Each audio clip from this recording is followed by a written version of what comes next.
On June 27th, 444 AD, the Christian world lost one of its most formidable voices, Cyril of Alexandria, a bishop, theologian, and champion of Christological truth. Serving as Patriarch of Alexandria from 412 until his death, Cyril stood at the epicenter of some of the most decisive theological battles in early church history. At the heart of Cyril's legacy was his defense of the hypostatic union, the doctrine that Jesus Christ is fully God and fully man, united in one indivisible person. In an age torn by doctrinal division, Cyril rose as the chief opponent of Nestorius, who taught that Christ's two natures were so distinct that Mary could not be called the Theotokos, Mother of God. In response, Cyril led the charge at the Council of Ephesus in 431, affirming not only Mary's title, but the full unity of Christ's person. His theological precision preserved the mystery and majesty of the Incarnation at a time when it was under siege. Cyril's written works were instrumental in this defense.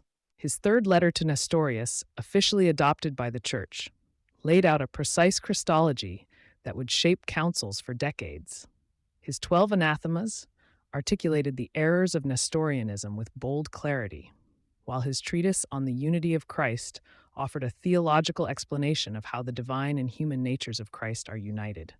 In his commentary on the Gospel of John, Cyril reinforced the divinity of Christ with deep scriptural insight, tying his theology directly to the biblical witness. Though Cyril died 7 years before the Council of Chalcedon, 451 AD, his voice echoed powerfully in its proceedings. The Chalcedonian definition, which described Christ as recognized in two natures, without confusion, without change, without division, without separation, was in many ways a formal expansion of Cyril's theology. His writings formed the backbone of the Council's Christological formula, striking the balance between unity and distinction in the person of Christ. Cyril's influence did not end in the 5th century. His Christ-centered theology continues to shape the heart of evangelical belief. For evangelicals, the full deity and humanity of Christ are not abstract doctrines. They are the core of the gospel. Salvation hinges on the truth that Jesus, the eternal Son of God, took on flesh, lived a sinless life, died a substitutionary death, and rose again as one person with two natures.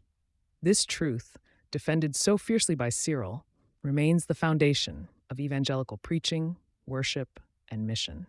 Today, as we remember Cyril of Alexandria on the anniversary of his death, we honor not only a man of conviction and courage, but a theologian whose legacy continues to uphold the truth of the gospel across centuries, traditions, and continents.